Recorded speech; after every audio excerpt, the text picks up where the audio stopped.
Hello, I'm David Chaston with 9 at 9, brought to you by interest.co.nz. This week, get everything you need to know in 90 seconds at 9 o'clock, with news of a calmer day yesterday on the Shanghai markets as China's big SOEs stepped in as buyers. But first, American consumer confidence took its biggest tumble in 4 years in July on a less upbeat jobs outlook, while house price increases in major cities slowed down in May, suggesting a spring pause in housing demand, but price growth was still solid. However, US stocks are sharply higher today and on track to break a 5-day losing streak as a sell-off in Chinese stocks eased and investors shifted focus to corporate earnings. UPS and Ford both delivered better than expected results. Tomorrow we get the results of the US Fed's latest policy meeting. Anything but a confirmation of a 2015 rate rise will be seen as a backtrack.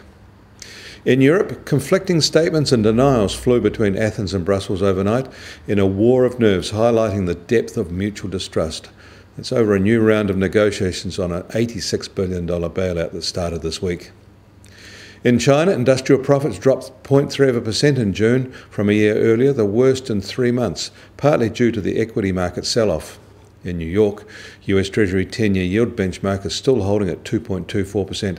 Our swap rates had a small bounce overnight and are at their highest level at the short end in more than a week. Also this morning, Westpac has matched BNZ's record low 2-year home loan rate of 4.69%.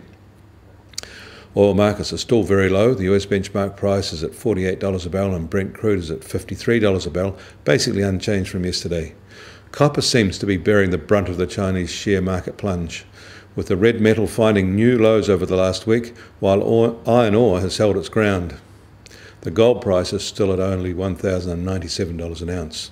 The Kiwi dollar starts today stronger again at 66.8 US cents, at 91.2 Aussie cents and 60.5 Euro cents. Overall, the TWI is almost 100 basis points higher today at 71.6.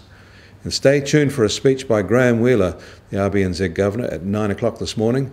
It is likely to be important. I'm David Chaston. That was 90 at 9, brought to you by interest.co.nz.